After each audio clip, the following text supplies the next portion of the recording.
Mr. Ambassador, thank you for coming and congratulations. ბატონო ელჩო, გმადლობთ მობრძანებისთვის და გილოცავთ ამ ეტაპზე მიღწეულ წარმატებას. გასულ წელს რადიო თავისუფლებისთვის მიცემულ ინტერვიუში ბრძანეთ, რომ არ გსურდათ ყოფილიყავით ისტორიული წარუმატებლობის მონაწილე, არამედ წარმატებისა. ფიქრობ ჯერჯერობით ასეა. აღტაცებული ჩანდით გუშინდელ ბრიფინგზე და საღამოს პრეზიდენტის სასახლესთან გამართულ ღონისძიებაზე. არაერთხელ გაუსვით ხაზი ერთიანობის მნიშვნელობას.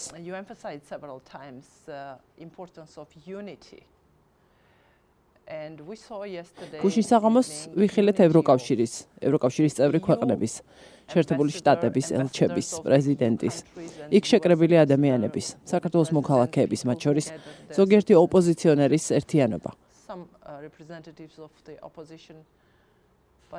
მაგრამ არ გვინახავს სახელმწიფო ინსტიტუტების ერთიანობა.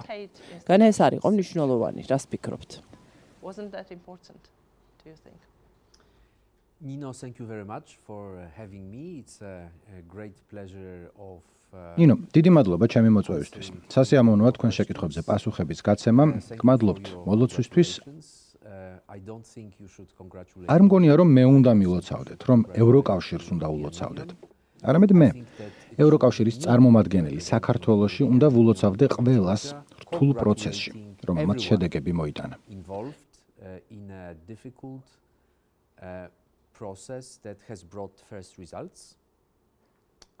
ნამდვილად ბედნიერი ვარ. მოხარული ვარ, რომ გუშინ ევროკომისიამ საქართველოსთვის კანდიდატის სტატუსის მინიჭების რეკომენდაცია მისცა წევრ ქვეყნებს.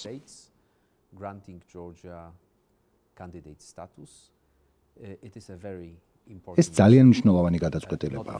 არა საბოლოო, ვინაიდან საბოლოო გადაწყვეტილება წევრ სახელმწიფოებზეა და ეს გადაწყვეტილება კანდიდატის სტატუსზე მიღებული იქნება 27 წევრი სახელმწიფოს მიერ დეკემბრის შუა რიცხვებში.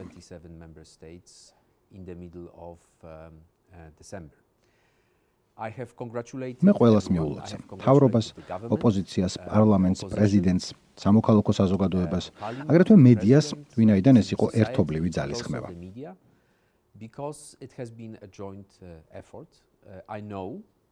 ვიცი, არ იყო ადვილი, თუმცა დავინახეთ მცდელობები მთავრობისგან ყოფილიყო, რაც შეიძლება ინკლუზიური.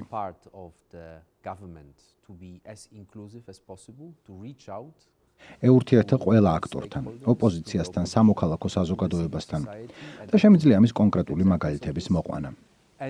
ნახეთ ასევე, რომ ოპოზიციის უდიდესი ნაწილი დაბრუნდა პარლამენტში, მონაწილეობდა მსჯელობებში.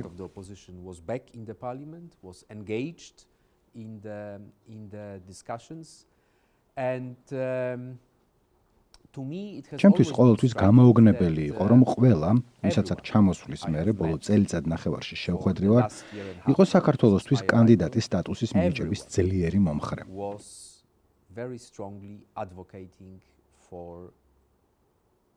The status of a candidate for Georgia. So there is unanimity when it comes. ასე რომ დიდ სურათში არის ერთსულოვნება. თუმცა როცა საქმე მიდგება ძალისხმევის რეალურად გაერთიანებაზე, ხიდების გადებაზე და ერთად მუშაობაზე, ყველაფერი ბევრად რთულდება. ამიტომაც იყო ჩემი მთავარი გზავნილი გუშინ, როცა შესაძლებლობა მომეცა საქართველოს პრეზიდენტის შემდეგ გამოვსულიყავი.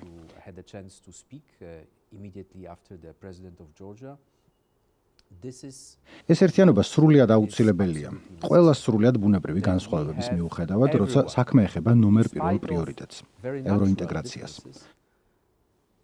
When it comes to this one priority number 1, European integration, ძალების გაერთიანება, თანამშრომლობა, ჯერ კიდევ აუცილებელი რეფორმების განხორციელების საუკეთესო გზების ძიება ევროკავშირში საქართველოს სრულფასოვანი გაწევრიანებისკენ წინსვლისთვის.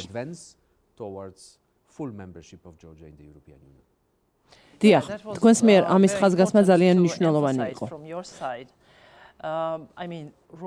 ყველას როლის აღნიშვნა ამ შედეგის მიღწევაში. საქართველოს პრემიერ-მინისტრმა თავის ბრიფინგზე განაცხადა.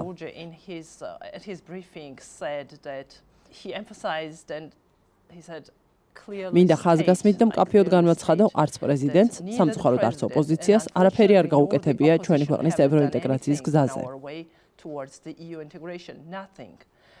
არაფერი არც შარშან, არც შარშან წინ და არც ბოლო 10 წლის განმავლობაში.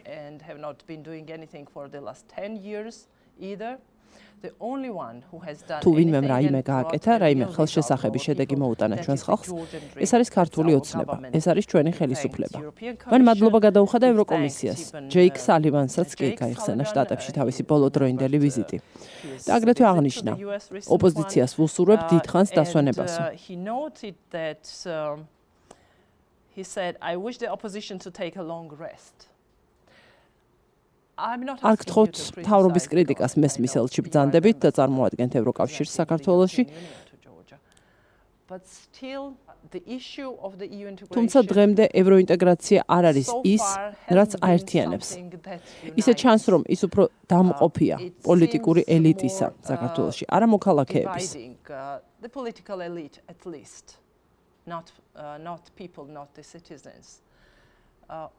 რა არის მთავარი გამოწვევა, რომელიც გადასალახავია?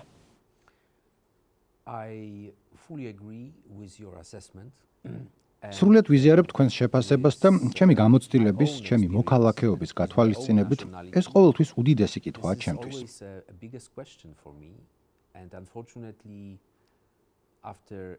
და ჩემი აქ ყოფნის წელიწადნახევრის განმავლობაში ვერ ვიპოვე ამაზე პასუხი.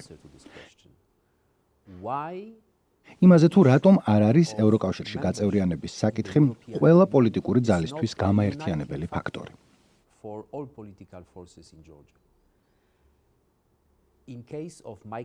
ჩემი ქვეყნის შემთხვევაში, რომელმაც ზუსტად იგივე პროცესი გაიარა მეოთხედი საუკუნით ადრე, ძალიან ღრმა დაყოფის მიუხედავად, ეს იყო ეროვნული ერთიანობის ელემენტი. This has been an element of national unity. Everyone managed to ყველა ახერხებდა განსხვავებების გვერდზე გადადებას და ერთად მუშაობას ამ მიზნის მისაღწევად. together in order to achieve this goal. In case of Georgia, I agree with საქართველოს შემთხვევაში გეთანხმებით, ამ ეტაპისთვის არ მიგვიღწევია.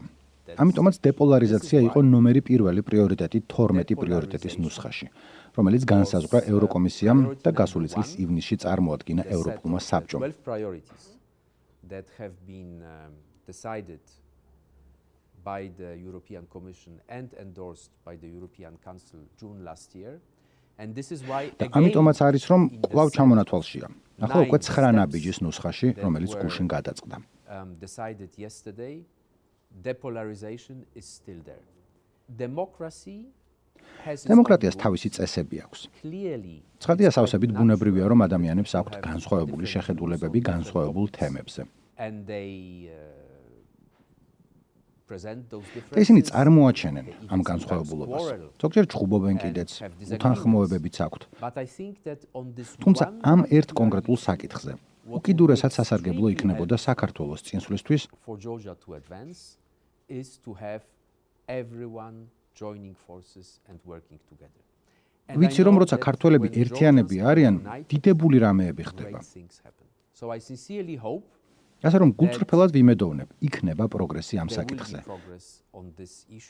რაც ყველას განმოითხოვს ერთობლივ მუშაობას. So it's the government თავრობისა, რომელიც უნდა ეურთიერთოს ოპოზიციას, აგრეთვე ოპოზიციისა, რომელმაც ამ კონკრეტულ საკითხზე ძალიან კონსტრუქციულად უნდა იმუშაოს მმართველ უმრავლესობასთან.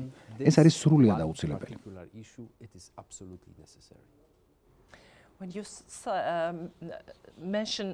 როცა ახსენებთ ქართველების ერთიანობას, ამის მაგალითად შეგვიძლია დავასახელოთ მიმდინარე წლის მარტის აქციები, ეგრეთ წოდებული რუსული კანონის წინააღმდეგ.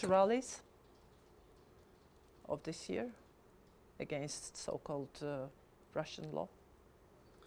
Look, the foreign agents law was უცხო ქვეყნის აგენტების კანონი იყო უკიდურესად სამწუხარო ამბავი. ჩვენ ვიხილეთ ქუჩაში გამოსული საქართველოს მოსახლეობა. საქართველოს ხალხი, რომელიც ძალიან მკაფიოდ გამოხატავდა უკმაყოფილებას ამ კანონის გამო. ჩვენ ევროკავშირმა და საქართველოს სხვა ბევრმა მეგობარმა გამოხატა ასევე შეშფოთება და ნამდვილად მოხარული ვარ, რომ მმართველმა უმრავლესობამ გადაწყვიტა უპირობოდ გაეწვია უკან თავისი საკანონმდებლო წინადადება უცხოური აგენტების შესახებ. proposal of the foreign agents law. So now we are turning ახლა the page. ფურცლავთ ამ გვერდს და მოუთმენლად ველით, რომ ევროკომისიის მიერ განსაზღვრული 9 ნაბიჯი ძალიან მკაფიო მინიშნებებით, რომლებზეც ევროკავშირი საქართველოსგან ელოდება წინსვლას და იმას, რომ ვიხილავთ ძალიან სწრაფ განხორციელებას, რომ შევძლოთ გაფართოების მომენტუმის გამოყენება, რომელიც როგორც იქნა არსებობს ევროკავშირში. და შევძლოთ საქართველოს ძალიან სწრაფად წინ წაწევა ევროკავშირის სრული წევრობისკენ. Momentum for enlargement that finally exists in European Union, and we can advance Georgia very quickly towards full membership in the European Union. I would just say that this ვიტყოდი, რომ უცხოეთის აგენტებზე კანონის იდეა კლავაც ცოცხალია. და ის კლავაც ინსტრუმენტად გამოიყენება ხელისუფლების მიერ. It's still used as a leverage by the government. I will not go into დეტალებში არ შევალ, მაგრამ სახელმწიფო უსაფრთხოების სამსახური აწარმოებს გამოძიებას, რომელიც მოიცავს USAID-ის სრულსაც რაღაც ტრენინგებში და ასე შემდეგ. ჩვენ ამას ეგრეთ წოდებულ ტრენინგების საქმესაც უწოდებთ, რომელიც მიმართულია ცალკეული არასამთავრობო ორგანიზაციების წინააღმდეგ. which is against certain NGOs. I'm sure you will follow. დარწმუნებული ვარ, გულმოდგინედ მიადევნებთ თვალს და უკვე ადევნებთ კიდეც ამ საქმეს. As for the time seizing. რაც შეეხება მომენტუმის გამოყენებას, სულ ვკითხოთ დროის მონაკვეთის მნიშვნელობაზე. დღეიდან ვიდრე ევროკავშირის ქვეყნების ლიდერები მიიღებენ საბოლოო გადაწყვეტილებას საქართველოსთვის კანდიდატის სტატუსის მინიჭება არ მინიჭებაზე. On whether granting Georgia candidate status or not. რას ვფიქრობთ ამ 5-კვირიანი პერიოდის შესაძლებლობებსა და რისკებზე, ვიდრე ევროპული საბჭოს შეკრებამდე. These 5 weeks until the European Council.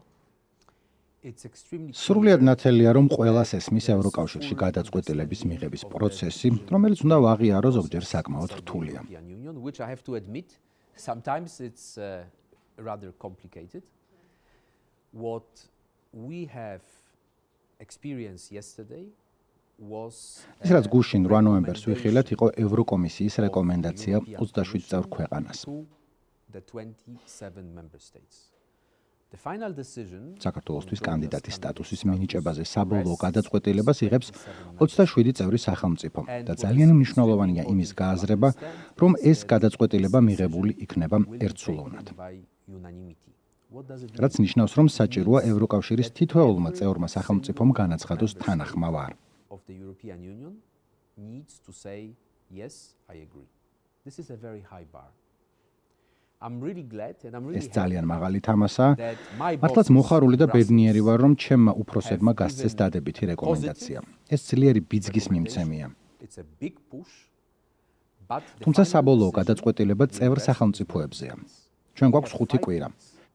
თითოეულ დღეს აქვს მნიშვნელობა და გულწრფელად ვიმედოვნებ, რომ იქნება შემდგომი პროგრესი საქართველოში იმისთვის, რომ არც ერთ წევრ სახელმწიფოს არ ჰქონდეს არანაირი ყოყმანი, შეკითხვა ან ეჭვი ევროკომისიის დადებით რეკომენდაციაზე. Or any question or any doubts about agreeing with the positive recommendation of the European Commission. And I sincerely hope that გულწრფელად ვიმედოვნებ, რომ 15 დეკემბერს ვიზეიმებთ საქართველოსთვის კანდიდატის სტატუსის მინიჭებას. Mr. Ambassador, ბატონო ელჩო, შეგიძლიათ მეტი გითხრათ ევროკომისიის ამ კომუნიკეს მომზადებაზე.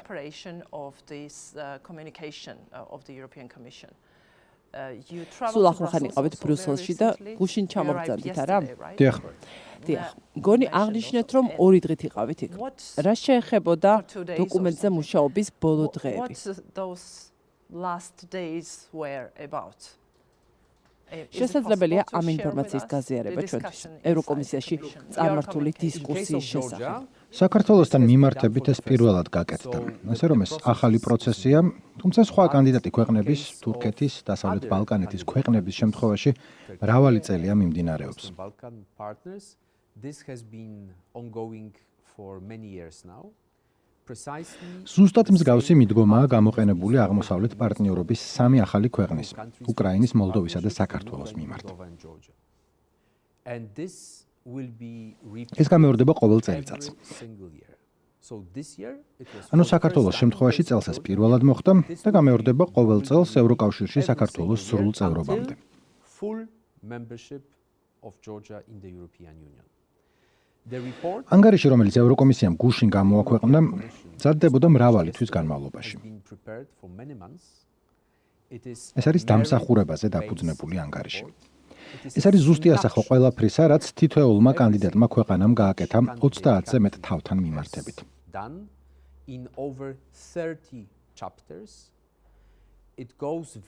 ის ძალიან ღრმა და ტექნიკურია.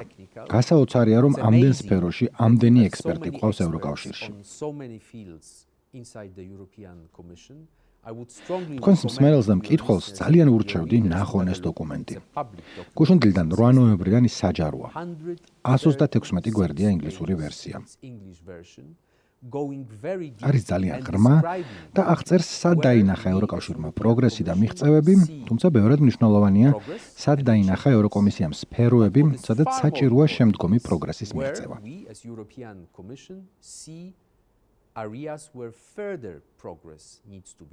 ეს არის გზამკვლევი ადმინისტრაციისთვის, ყველა სამინისტროსთვის, ნებისმიერი კანდიდატი ქვეყნის მთელი მთავრობისთვის, რომელშიც განსაზღვრულია სფეროები, სადაც შემდგომი პროგრესია საჭირო. ცხადია, ევროკავშირი და ევროკავშირის დელეგაცია თბილისში მზად ვართ სხვადასხვა სამინისტროს წინსვლაში დახმარებისთვის ჩვენს ხელთ არსებული ყველა ინსტრუმენტი გამოვიყენოთ, იმისთვის რომ შემდეგი და ყოველი შემდგომი ანგარიში იყოს უკეთესი და უკეთესი. ვიდრე ჩვენ გავხსნით მოლაპარაკებებს სხვადასხვა თავს, შემდეგ დაუხურავთ ამ თემებს და შემდეგ წევრი სახელმწიფოები ერთსულოვნად მიიღებენ გადაწყვეტილებას საქართველოს ევროკავშირში გაწევრიანებაზე.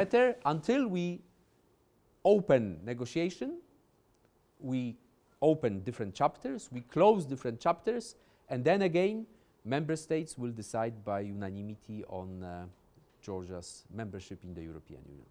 უნდა ითქვას, რომ ანგარიში ძალიან საინტერესოა ეკონომიკური ნაწილი, რომელიც ყველაზე ნაკლებად განხილვადი ნაწილია ევროინტეგრაციის კონტექსტში. გულისხმობ მინიმუმ საქართველოში ასე. თუმცა ეკონომიკური ნაწილი, სოფლის მეურნეობისა და იმავე თევზჭერის საკითხები და ამ სფეროებში გადასადგმელი ნაბიჯები ძალიან საინტერესოა. ვაპირებ დილის ერთი გადაცემა მიუძღვნა ამ ნაწილს. ახლა არ გვაქვს დეტალებში შესვლის დრო. რაც შეეხება ეკონომიკას.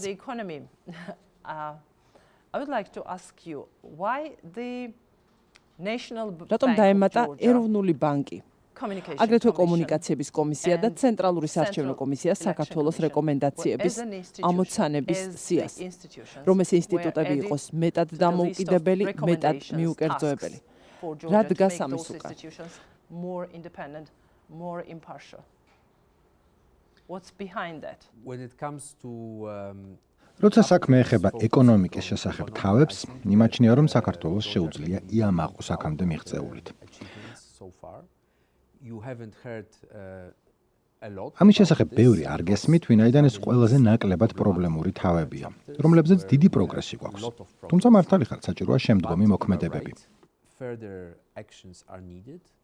And one of the previous recommendations ერთ-ერთი უწინდელი რეკომენდაცია და ახლანდელ ანგარიში განსაზღვრული ნაბიჯი მიმართულია სახელმწიფო ინსტიტუტების დამოუკიდებლობისკენ. ეს სრულიად აუცილებელია ნებისმიერი დემოკრატიისთვის.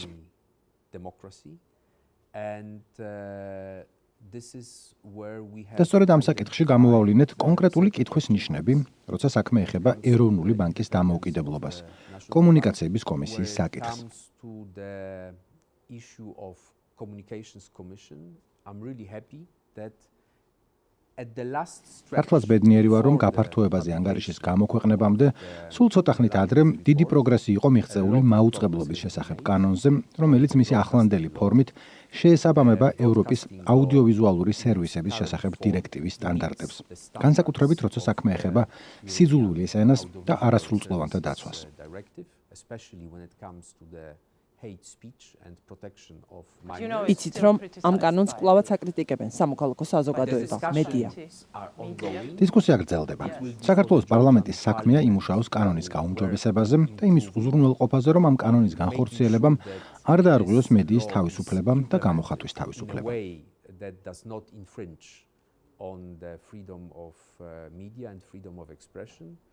ჩვენ ძალიან მჭიდროდ თანამშრომლობდით. ევროკომისიის ექსპერტები მუშაობდნენ ძალიან მჭიდროდ საქართველოს პარლამენტთან. ერთ-ერთი გამორჩეული საკითხი, რომელიც შესასრულებელია, არის სწორედ ეროვნული მარეგულირებლის, კომუნიკაციების კომისიის დამოუკიდებლობის უზრუნველყოფა.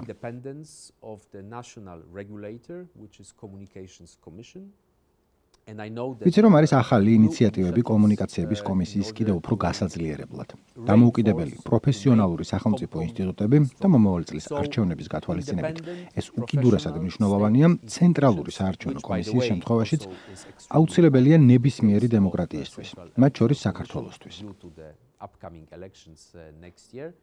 are absolutely essential for any democracy, including Georgia. ჩვენ გვაქვს კონკრეტული კონტექსტი, განსაზღვრული პრაქტიკა კომუნიკაციების კომისიისგან.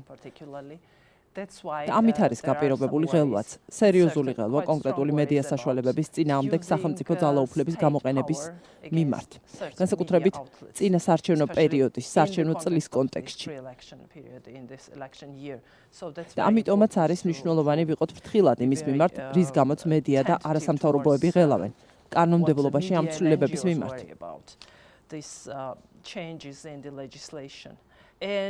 ეროვნული ბანკის მიმართ კითხვის ნიშნების გაჩენა იყო თუ არა დაკავშირებული ყოფილი გენერალური პროკურორის სანქცირებასა და ეროვნული ბანკის მიერ განხორციელებულ შემდგომ პროცედურებთან.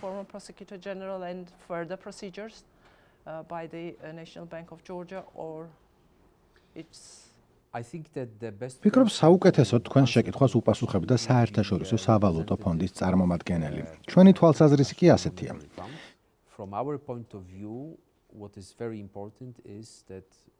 ძალიან მნიშვნელოვანია, რომ საქართველო ძალიან მჭიდროდ თანამშრომლობს SSP-სთან, საქართველოს SSP-ს მიმდინარე პროგრამის ფარგლებში.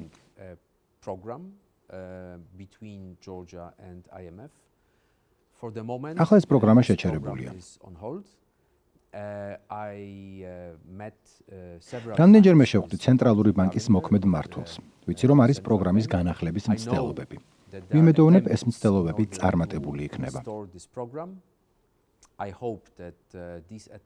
ეს დაგვეხმარება ევროკავშირს იმის უზრუნველყოფაშიც, რომ მთელი ჩვენი დახმარება, მათ შორის საქართველოს ბიუჯეტისთვის პირდაპირი დახმარება, კითხვების გარეშე გაგრძელდება.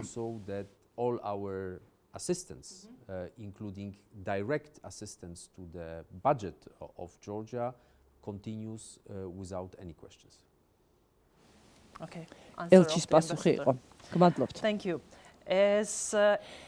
ევროკავშირის ერთიან საგარეო და უსაფრთხოების პოლიტიკასთან საქართველოს თავსებადობის საკითხი. რომელიც არ არის დამაკმაყოფილებელი, ზომიერი რომ ვიყო. როგორ ითვლება ან ფასდება ის? იქ არის ნაწილი, როცა საქმე ეხება ევროკავშირის სანქციებსა და განცხადებებს, რომლებიც შეიძლება დათვალო, რამდენს დაუჭირა მხარი საქართველოს.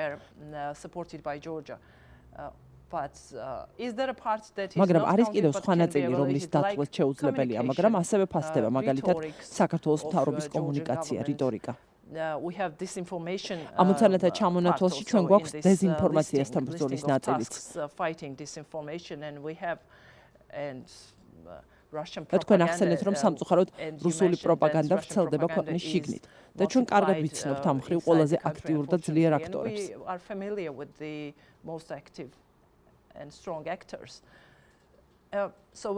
ასე რომ, როცა თქვენ ამ თავსებადობას აფასებთ და უბრუნდები საკითხს, როგორ აკეთებთ ამას? როგორია შეფასების სტრუქტურა? დარწმუნებული ვარ, ეს მხოლოდ ციფრებში არ გამოიხატება. თქვენ ახსენეთ ორი ერთმანეთთან დაკავშირებული რამ, თუმცა სინამდვილეში ცალ-ცალკე სახელდება ევროკომისიის მიერ გუშინ განსაზღვრულ 9 ნაბიჯში. Steps that were identified yesterday by the European Commission, and both of them are new. ორივე მათგანი ახალია, 12 პრიორიტეტს თუ შევადარებთ. პირველი შეეხება დეზინფორმაციისა და უცხოეთის მანიპულაციების წინააღმდეგ ბრძოლას. მეორე შეეხება საქართველოს შესაბამისობას ევროკავშირის ერთიან საგარეო და უსაფრთხოების პოლიტიკასთან. დიახ. როცა საქმე ეხება დეზინფორმაციას და უცხო ქვეყნის მიერ საინფორმაციო მანიპულაციას, რისი მოწმეებიც ვართ არა მხოლოდ საქართველოში, არამედ მთელს მსოფლიოში და განსაკუთრებით სამეზობლოში, არის ნარატივების ომი. Especially in the neighborhood is battle of narratives. You have თქვენ გაქვთ მართლაც უცნაური შეთქმულების თეორიები, რომელთა უმრავლესობა ვიტყოდი რომ ქვეყნის გარედან მოდის. თუმცა სამწუხაროდ მათ იმეორებენ და ზოგჯერ აძლიერებენ საქართველოს შიგნით. ზოგიერთი მათგანის სამიზნე არის ევროკავშირი. მათი უმრავლესობა იმდენად აბსურდულია, გამეორებაც არ მინდა. ვისურვებდით საქართველოში ყველა მთავრობის ჩათვლით ძალიან აქტიურად ებრძოდეს ამ ნარატივებს, იმის უზრუნველსაყოფად, რომ იმ საწამლავმა, რომელიც მსოფლიოში ვრცელდება მათ მიერ, ვისაც კარგი არ სურს ევროკავშირისთვის, არ მოწამლოს დისკუსია საქართველოს ევროკავშირში გაწევრიანებისკენ სწრაფვაზე.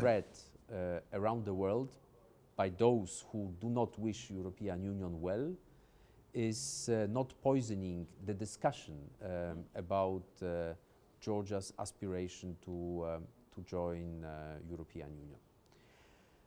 The second issue. მეორე საკითხზე. ჩვენ საერთო საგარეო და უსაფრთხოების პოლიტიკასთან თავსებადობაზე. Again, ძალიან მკაფიო რომ ვიყო, ჩვენ ამ შემთხვევაში ვლაპარაკობთ მსოფლიო დღის წესრიგის უმნიშვნელოვანეს საკითხებზე, ევროკავშირის 27 წევრი სახელმწიფოს მიერ კოლექტიურად მიღებულ გადაწყვეტილებებზე.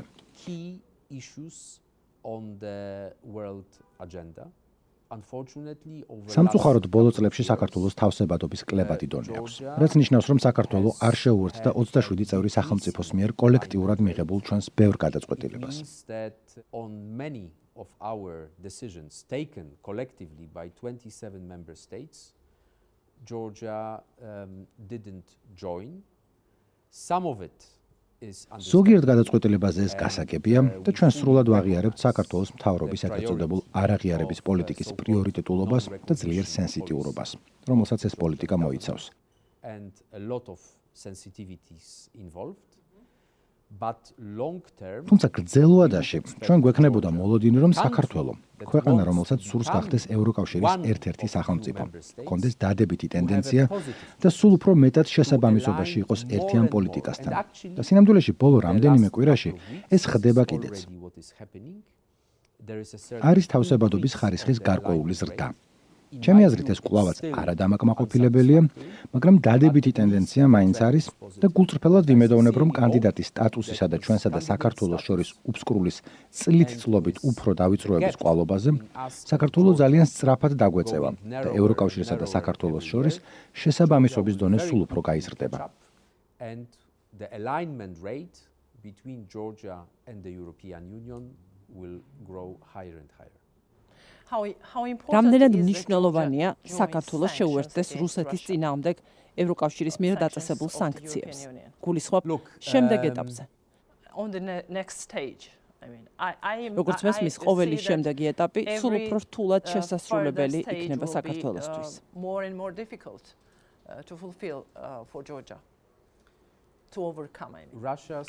რუსეთის არაპროვოცირებულმა უსაფუძვლო შეჭრამ უკრაინაში, რომელიც სამწუხაროდ 600 დღეზე მეტია გრძელდება, გვაიძულა ჩვენ, ევროკავშირი, დაგვეწესებინა ყველაზე მკაცრი სანქციები, რაც კი დაგვიწესებია ჩვენი საერთო საგარეო და უსაფრთხოების პოლიტიკის ისტორიაში. To introduce toughest sanctions we ever had in the history of our common foreign and security policy. We have 11 ჩვენ გვქონდა რუსეთის წინააღმდეგ მიმართული სანქციების 11 პაკეტი. And this is not because ამას ვაკეთებთ არა იმიტომ, რომ მოგწონს სანქციები. ეს სანქციები ძვირად უჯდება ევროკავშირს, ევროკავშირის წევრ სახელმწიფოებს. თითოეული წევრი სახელმწიფო იხდის ძალიან მაღალ ფასს რუსეთის წინააღმდეგ სანქციების გამო. For having sanctions against Russia. თუმცა ჩვენ კოლექტიურად ჩავთვალეთ, რომ რუსეთი უნდა დაისაჯოს იმისთვის, რასაც უკრაინაში სჩადის.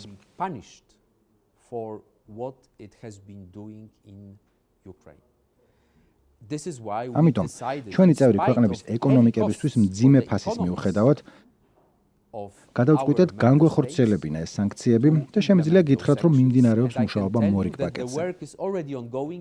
დიახ, ვიცი, მე-12 პაკეტი მზადდება. ჩვენ ამას მარტონი არ ვაკეთებთ, არამედ ჩვენს მსგავსად მოფიქრალ პარტნიორებთან ერთად.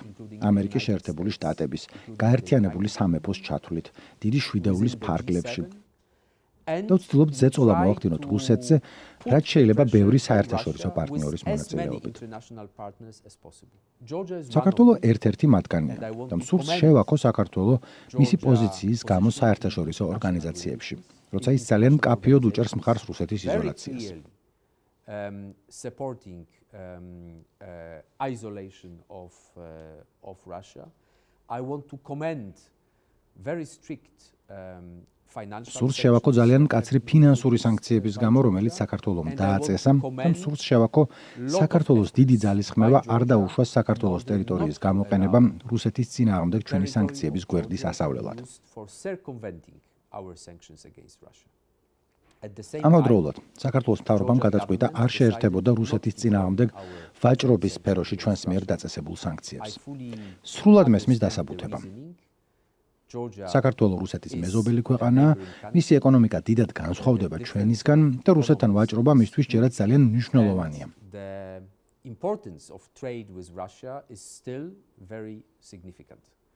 გულწრფელად ვიმედოვნებ, რომ მომავალში რუსეთის წინააღმდეგ ჩვენს მიერ დაწესებულ და ყველა სხვა სანქციებთან საქართველოს შესაბამისობა გაიზრდება.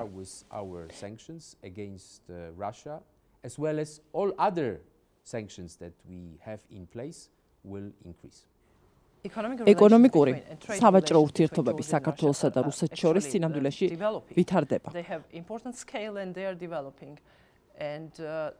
ამ ურთიერთობებს აქვს დიდი მასშტაბი და ისინი ვითარდება. რუსეთთან პირდაპირ რეისების აღდგენაც ამის ნაწილია. არ არსებობს კითხვები და საკითხები საქართველოს გავლით რუსეთისთვის დაწესებული სანქციებისთვის გვერდის ავლაზე. აქვს ევროკავშირის კითხვები. ვერ ხედავთ ვერანაირ გამოწვევებს. გამოწვევები ბევრ ჩვენგანს აქვს, არა მხოლოდ საქართველოს და სხვა პარტნიორ ქვეყნებს, არამედ ევროკავშირის ქვეყნებსაც. დიახ, ვიცი. ევროკავშირი ცდილობს უზრუნველყოს, რომ სანქციები იყოს რაც შეიძლება ძლიერი და მტკიცე. არ მოხდეს მათთვის გვერდის ალვა. და საქართველოს შემთხვევაში ვაკლებთ ხელისუფლების ძალისხმევას არ დაუშვას საქართველოს გამოყენება ჩვენი სანქციებისთვის გვერდის ასავლელად.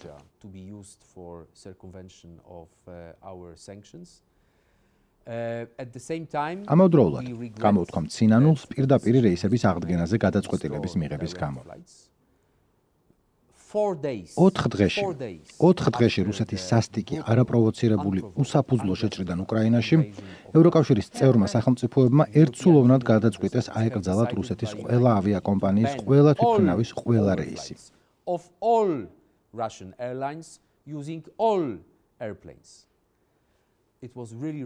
ნამდვილად დასანანი იყო, რომ საქართველოს მთავრობამ გადაწყვიტა დაეშვა პირდაპირ რეისები რუსეთთან.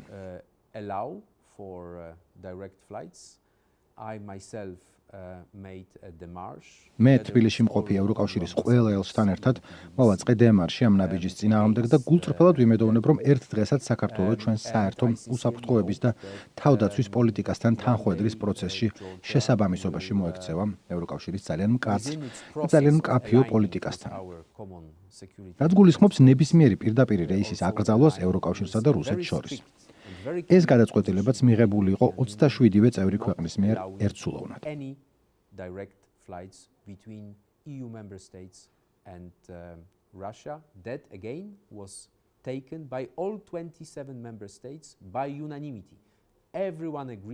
ყველა შეთანხმდა, რომ არ გქონოდა ეს რეისები. იმის გააზრებით, რომ ამის ფასი უნდა გადაგვეხადა.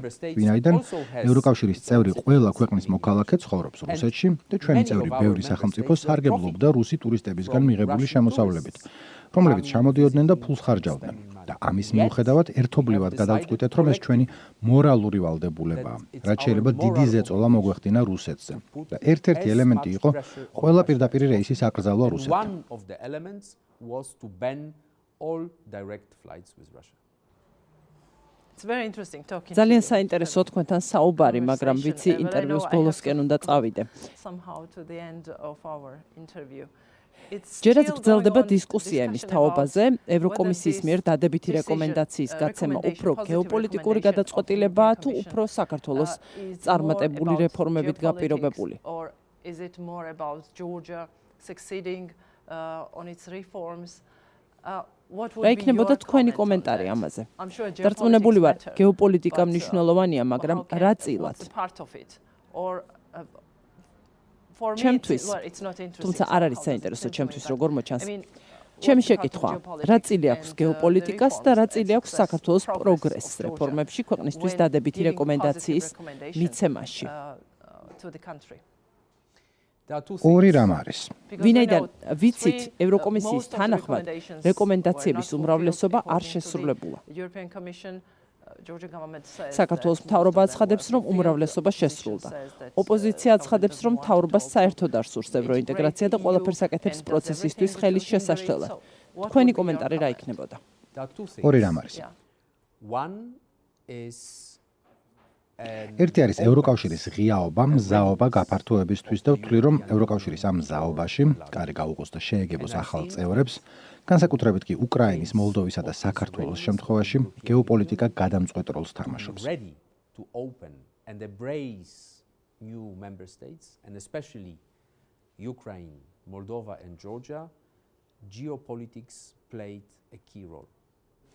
ვითარება დრამატულად შეიცვალა უკრაინაში რუსეთის უსაფუძვლო, არაპროვოცირებული და უკიდურესად სასტიკი შეჭრის შემდეგ.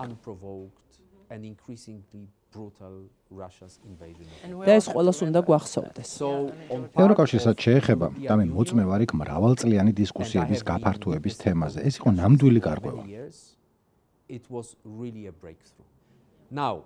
ახლა რაც შეეხება საქართველოს მიერ კანდიდატის სტატუსის მიღებაზე ევროკომისიის დადებით რეკომენდაციას.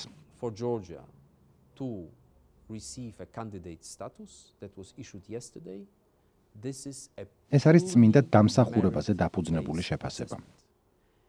შეიძლება ნახეთ თავად გაფართოებაზე ანგარიში.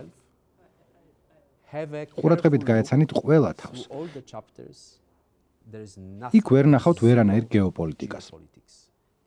იქ წერია რა გაკეთდა, რა რეფორმები განხორციელდა, რა პროგრესი იყო მიღწეული და ყველაფერს ნახავთ იმაზე კიდევ რა უნდა გაკეთდეს, კიდევ რა რეფორმები უნდა განხორციელდეს. მთლიანობაში ევროკომისიის შეფასება, ამიტომ ვიყავი ასეთი გახარებული და დამშვიდებული გუშინ, იყო ის, რომ ბოლო წლებში და განსაკუთრებით ბოლო წელიწადნახევარში, გასული წლის ივნისის შემდეგ, საკმარისი პროგრესი იყო მიღწეული საქართველოს მიერ იმისთვის, რომ ევროკომისიას წევრი სახელმწიფოებისთვის მიეცა დადებითი რეკომენდაცია საქართველოსთვის კანდიდატის სტატუსის მინიჭებაზე. To give a positive recommendation and to recommend to member states for Georgia to be granted a candidate status. ასევე იქნება შემდეგ ეტაპზეც.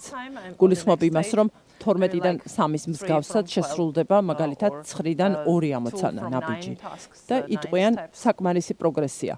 მოდით მოლაპარაკებები დავიწყოთ. ყოველ ჯერზე ევროკომისია გააკეთებს მხოლოდ დამსახურებაზე დაფუძნებულ შეფასებას და ყოველ ჯერზე საბოლოო გადაწყვეტილებას მიიღებს 27 წევრი სახელმწიფო უმაღლეს პოლიტიკურ დონეზე, სახელმწიფოებისა და მთავრობების მეთაურების.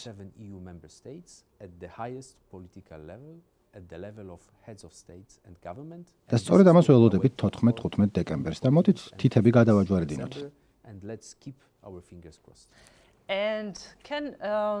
შესაძლებლად თვლით თუ არა გადაჭარბებულად შეფასდეს ქვეყნის პროგრესსა და ამ დადებითი რეკომენდაციის მიღებაში საქართველოს მოქალაქეების ევროპული მისწრაფება, მისი როლი, ამ მისწრაფების ფასი.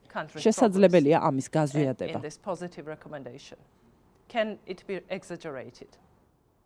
I think that this overwhelming, consistent and passionate იმაჩნია, რომ საქართველოს მოსახლეობის უდიდესი უმრავლესობის საყოველთაო, თანმიმდევრული და ემოციური მხარდაჭერა მთელი ამ დეზინფორმაციის, შეთქმულების თეორიების და უცხოური პროპაგანდის მიუხედავად არის გასაოცარი ელემენტი, რომელმაც ნამდვილად მნიშვნელოვანი როლი შეასრულა მთლიან შეფასებაში.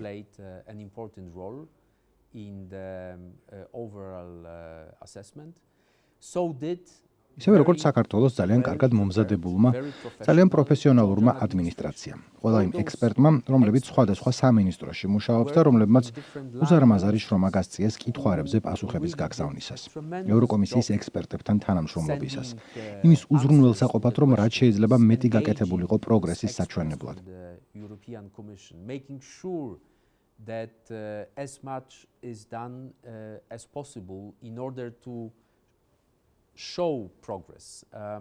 All these elements are ყველა ეს ელემენტი უკიდურესად მნიშვნელოვანია და არის მთლიანი შეფასების ნაწილი და მე მადლიერი ვარ სამოქალაქო საზოგადოებაც. და მე მადლიერი ვარ სამოქალაქო საზოგადოების ორგანიზაციების. გადაწყვეტილებამდე რამდენიმე დღით ადრე იყო ღია წერილი ევროკავშირის ინსტიტუციების ლიდერებისადმი, რომელსაც ხელს აწერდა სამოქალაქო საზოგადოების 169 ორგანიზაცია.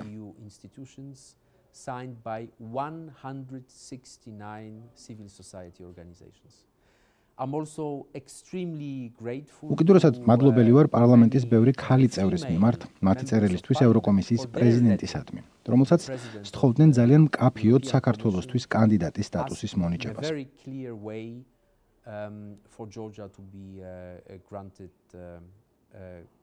candidate status.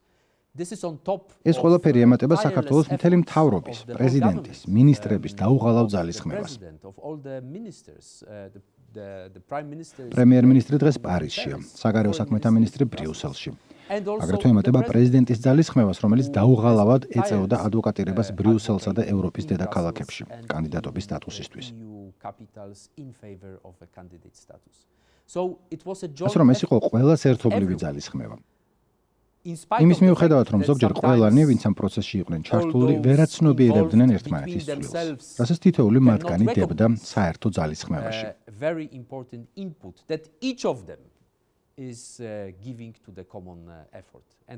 ვიმედოვნებ, ეს შეიცვლება და შემდეგ ეტაპზე ყველანი დაანგრევენ გამყოფ კედლებს, ერთმანეთს ხელს შაკიდებენ და იმუშავებენ ინკლუზიურად და კონსტრუქციულად საქართველოს სასარგებლოდ, ევროკავშირის წევრობისთვის. Those walls and join hands together and work in an inclusive and constructive way together in favor of Georgia becoming a member of the European Union. მადლობა ბატონო ელჩო, თქვენ და თქვენს გუნდს. ხანგრძლივი საუბარი იყო, მაგრამ მაინც დაუსრულებელი. Long conversation but still unfinished because I have many but in my head. Thank you so much for your time. Didi matloba. Thank you so much. Didi matloba.